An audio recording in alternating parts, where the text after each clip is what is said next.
My name is Andrea, and I'm a German hockey player. I never had the idea that there could be a difference, me growing up as a girl than a boy. When I came to India, I felt that there is so much injustice towards girls that I have to do something. So I am talking about how a game can change a girl's life in India. I came to India on a business trip. I was handling a travel agency on my own in Germany, and I was bringing German tourists to India. I was always looking for new places where I could bring my clients a little bit off the beaten tracks so that they can discover the real India.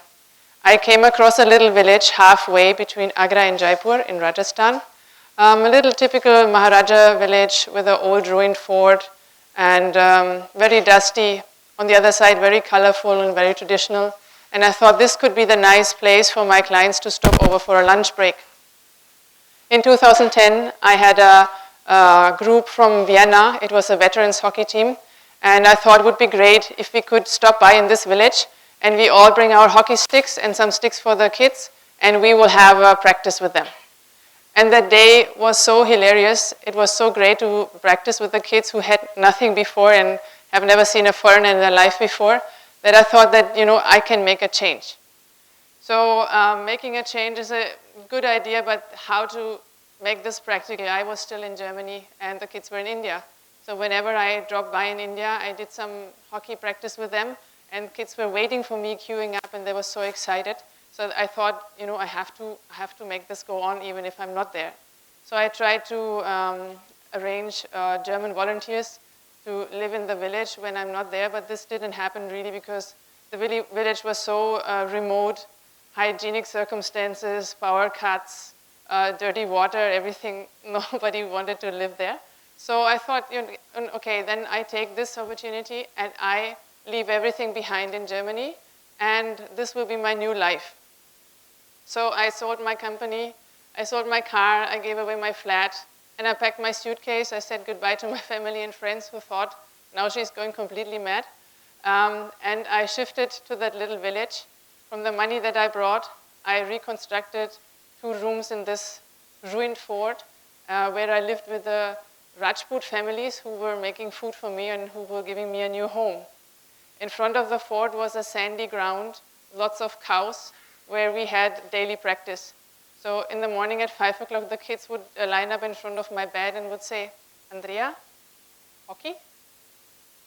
So that kept me going, and it kept me adjust to food and heat and dust and mosquitoes and whatever was there. So then I started going to the different schools and tried to hire more kids, especially girls, to participate in the afternoon practices. I couldn't communicate with them. I didn't know any Hindi. They didn't know any English. So I decided I will give some classes in the afternoons to teach them English, which could not only help me to communicate with them, but also later in life they would have an advantage because they are from a village and they can speak English. Soon I realized that they are village kids and village schools. You just happily repeat what the teacher is telling you, but your brains are not switched on. So I figured out my own way of teaching the children, and that was mainly on the hockey ground. So while playing and coaching them, we learned the language. So the girls took the opportunity to play with the boys, and I think that this was actually the key to success, because I think it's not about separating the genders, it's about mixing them at an early age so that the boys understand that the girls are also really cool and they can run and shoot like them. So I made the girls dream. So I told them, you're not deprived because you're a girl. It's just that the villagers think like this, but if you go out of your village, you will see that there are many girls who do the same things than the boys. Then obviously it's always easier to arrange something for the boys, so the boys had already their first match with the DPS school in Jaipur, and the girls also wanted to play. So it was difficult to find a girls' team at their age group that was ready to play with us. So I arranged a friendly match in Hisar in Haryana, And the girls were very excited, and so we needed a dress. So their school uniform skirts were too long to really run properly, and a normal hockey skirt would be too short. They cannot wear this. So I bought a tailoring machine, and I tailored hockey skirts which were a compromise between their school uniform and the hockey skirt. And they were very proudly wearing them. And I had always my silver suitcase. So there were the socks, shin pads, the skirts, the shirts for the kids, because they would have nothing. They come to the ground every day with the same dress, with the same clothes, and they will always play bare feet. So I brought second-hand sport shoes from Germany so that they could properly run in sport shoes. Some of them did not feel comfortable to wear shoes. You can see here Kavita, she removed the shoes. I brought her a brand new pair of shoes from Germany because she's like my godchild. And after 2 minutes, she said, Andrea, too tight. So she was not used to wear shoes. And we had a hilarious time in Hisar. The only problem was that I realized that sports culture in India is more driven by politics than that is something for the children. So actually it was in May, and it was more than 45 degrees. Even sitting in the shadow, two of my girls fainted because we had to wait for 2 hours until the Mukha Atiti showed up. So we had a good time. It was a good team bonding, and the members of the team were from all kinds of religions. We had Muslim girls, we had Hindu girls, we had girls from the Rajput caste, we had girls from the Farmer caste. So it was a great experience from the girls that, you know, on the hockey ground, we are all equal. Then I made my dream come true. I imported a second-hand astroturf from Germany. And it would have been the third astroturf in the whole of Rajasthan. It took me a lot of effort and time. I was the first woman who was in the port in Mundra, and there was never any astroturf imported second-hand to India, so nobody knew exactly what to do. And I had a big fight with the customs, but finally I made it happen. And a big truck reached near our village and brought the astroturf. The district collector provided some land from the government girls' school, and 30 lakhs were sanctioned from the central government to make the base for the astroturf. The next day, I got a call from one of my girls, and she said, Andrea, please you come to the ground. The police is there. There is a problem. So I went there. 300 villagers were standing there. The sarpanch was sitting in a plastic chair, having an objection, 14 pages against that project. And the villagers were singing freedom fighter songs, Angreji go home. Today she's ruling the hockey ground. Tomorrow she's ruling India. In the newspaper there were pamphlets advertising that don't put your child in the school of the foreign lady. She will convert your children to Christianity. I'm not even a Christian. So I didn't know what all that means. I mean, who has something against something that I do for the community? I signed that this astroturf will belong to the government if I lay it out on government ground. So what was the problem? And so later on I figured out it was all political power, and people don't want that other people grow up. And so I, again, packed my astroturf and I stored it behind the fort. And yeah, so we had to wait for the next opportunity to lay it out somewhere else. So because I promised the children an astroturf, we went for a tournament to Jaipur to play on the astroturf. And actually the girls played very well. They were runners-up in the state tournament, and some of them even qualified for the Rajasthan state tournament. That gave them a lot of exposure, and there I realized, you know, what values can sports give you?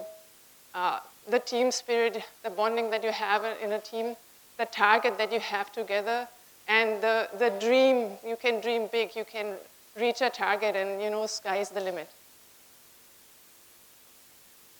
So then whenever we went out for tournaments, I had to go to the several schools wherever the children were, and most of the time the principals denied that I cannot take them out for tournaments, just because they can say no. And then I said, okay, I think I can do better. And I started building my own school. With the help of the German volunteers, we converted an old temple into a school. So we were running a school, grade 1 to 5 in English medium, and up to grade 10 Hindi medium. And whoever could not afford the school fees, we would find a scholarship sponsor from Germany. Then the Rajasthan Hockey Association banned us. We were not allowed to play tournaments, also for no reason. So I organized my own tournament. We participated with 2 under-14 girls teams and 2 under-14 boys teams, 1 under-19 boys team and 1 under-19 girls team, and the girls all won the gold medal. And we had good audience. All the villagers came and celebrated the girls, and they were happily wearing now the Western-style hockey skirts. Then I thought, I should spread my wings. Not only that one village should benefit out of what I'm doing, there are many more villages where I can make a difference. And I figured out that there are lots of orphanages all over the country where a lot of girls are, and I'm sure they are happy to play hockey and to have something in life where they could hold on and where they could dream. So we started a hockey village in Baliguda in Odisha, where more than 50 orphanage girls started playing hockey. And the latest project is in Coorg, in South Coorg, a small village called Teralu, where we teach English in a primary government school, and we are coaching the girls of the school. These are all the children of the laborers who are working in the coffee estates there. And then there are some success stories from some of our girls. So the little one, that's Tanvi, she went to our English medium school, and at the age of 6 in grade 1, she was a rising star in our under-14 team, and she got a trophy for that. In the middle, that's Kavita. So I literally adopted her as a child because she lost her mother when she was a year old, and she grew up with her father and her brother, who would beat her up regularly. And she only was at home to make chai and coffee for them and bring the chapati and sabji when the father had his lunch break at his barber shop. So I motivated her to go back to school, and I helped her to stand up in front of her father and tell them that I want to study, I want to learn, and I want to go to school. I'm not born to make chapatis. Then our biggest role model is Shivani. She actually, at the age of 10, she got selected for the under-16 Rajasthan team, and at that time she did not even know what this is all about. She was actually, her brother was playing with us, and she came one day and she said, Andrea, shoes. So I said, we have a rule, you have to practice minimum 3 weeks, so you have to show some dedication and consistency, and then you will get sport shoes. Okay, she didn't understand. Next day she came, Andrea, shoes. So I said, Shivani, please, you have to first practice. And I thought, I have to send her home. This is really too much. But I figured out that she's very sporty. She was fast. She was faster than the boys. And she took that stick and she got so dedicated, and, this was her life. So I gave her the shoes after 2 weeks.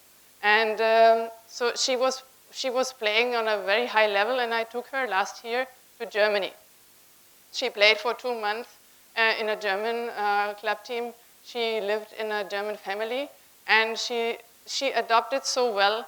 Coming from a village, a remote village in Rajasthan, she reached in Germany, and on the second day she was wearing the full wardrobe of her German sister, as you can see, with hot pants and everything.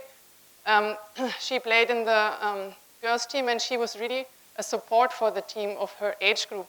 And she got so dedicated that she finally had a team where she could grow, where she was not yet the best, where she could improve a lot. So she had a really, really good time. She learned swimming, and she learned how to play tennis, and she was so mesmerized about the sports culture in Germany, and that the parents are participating, that the parents are watching the match of the child, that the parents are bringing the child to the swimming classes, and that the parents are really interested what the girls are doing, and they encourage the girls to do sports and do everything in life what they want. There is no difference, and she's standing up now against her father, who's telling her that I only support your brother for the studies. You go in the kitchen. And she said, okay, if you don't give me money, I go to Andrea, she will help me. So she came with us now to Karnataka. We are training her because last year she got selected for the trial for the National Academy. And she figured out that she can really do it. She's not far away from the best girls in the country. So now her dream is to play for India. And we want to support her with whatever we can. And we will make this happen and she can do it. So she will be a role model, I think, for so many girls in the country. That if you have a dream, you can do it. And in Karnataka, she's also helping us to coach the girls. And for the girls, she's a big inspiration. And the girls are looking up to her. Yeah, so discrimination starts in your mind. And equality too. It should not be a destiny to be born as a girl. It should be a blessing. Thank you.